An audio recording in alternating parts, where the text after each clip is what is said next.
Hey there friends, it's Kodiak here, back for a quick Far Cry 6 video.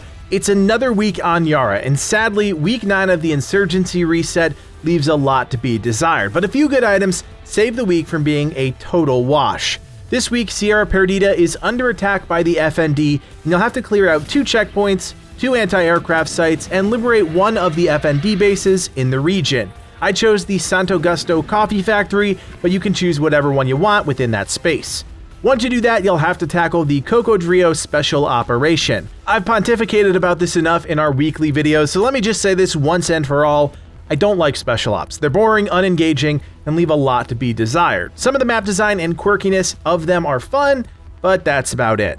Once you complete the special op, you need to take out the FND leader hiding at the McKay Global Acid Plant. You know the deal. Drop in, land a few headshots, and claim your first prize of the week, Sweet Tooth.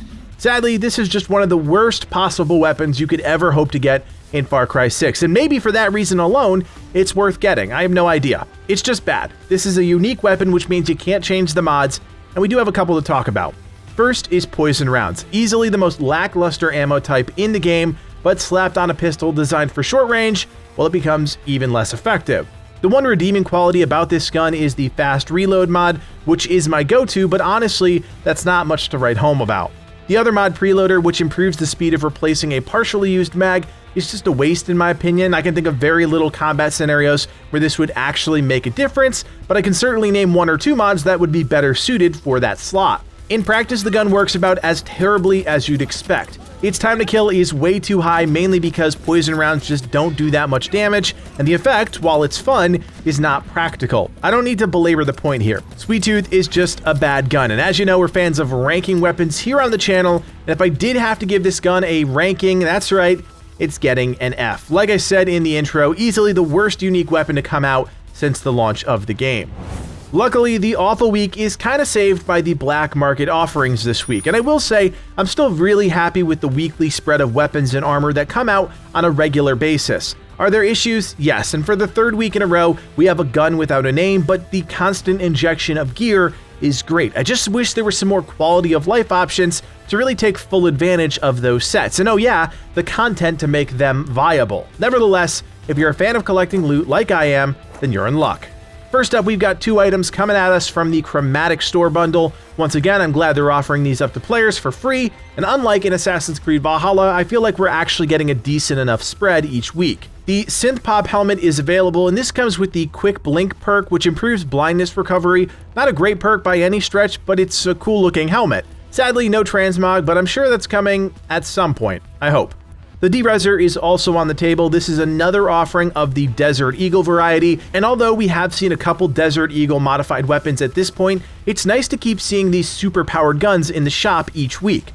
One of the most common questions we get on these videos is, should I rush to the endgame? And I always answer, absolutely not. So having these really awesome weapons here 8 or 9 weeks after launch is a good thing. Weirdly enough, we're kind of back to the whole same gun, different power situation. The Derezer is actually weaker than the base Desert Eagle, but honestly, it doesn't matter. Once you get this thing out, it's going to kill anything with 1 shot to the head, or maybe 2 to the body. It's a solid gun and worth picking up.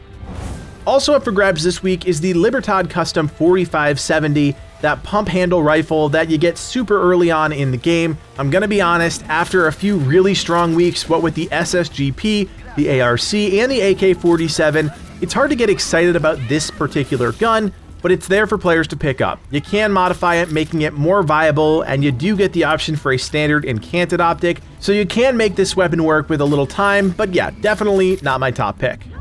Finally, we've got ourselves a new set of armor to check out, and as a newsman myself, I appreciate the Photojournalist set they've added into the game. Truth is, I'll most likely never use any of this gear, it's all pretty trash, but who knows, maybe it'll work in a set that you're building out. The helmet has the Major Blast Protection perk, which greatly improves blast defense. The vest has the Smoke Grenade Pocket perk, which allows you to carry additional smoke grenades. The pants have the Travel Light perk, which greatly improves movement noise while your guns are holstered. The boots have the Stealth Material perk, which reduces movement noise. And the wraps have Steady Aim, which improves weapon sway. Like I said, it's not a set I can really see too many people using. The one thing I don't like about these custom sets is that they're not adding new perks and ideas into the game, just moving around the perks that are already established. And I get it, Ubisoft is busy making NFTs or whatever garbage they're pushing today, but they have the opportunity to do something unique here, they're just choosing not to. That being said, I want to reiterate the fact that I do appreciate all the weapons and armor that they offer up to players to get weekly for free. Having a viable route to get these things without spending money is always a plus in my eyes, so let's just call it a silver lining. While I'm a day late on this video, I think I actually kind of dodged a bullet here. There's not much to get excited about, and even the moderately good offerings are okay at best. That being said, if you need to run around Yara looking like someone from Daft Punk, you can do that, and you can do it for free. Guys, you know the first Far Cry 6 DLC, Voss Insanity, is out now. We have a full review up on the channel, so if you want to know what that content is all about, definitely give it a watch. We have a few additional videos as well, so keep those eyes here on the channel. As always, if you appreciate our videos that get straight to the point and don't waste your time, we'd love your support. Hit that thumbs up and consider subscribing to the channel. We do our best to get these videos nice and short so you can get the information you need to get back to the game. We also invite you to join us on Discord. We've got a great community of around 7,000 members with a special section dedicated to Far Cry 6, so check out the link in the description to join today.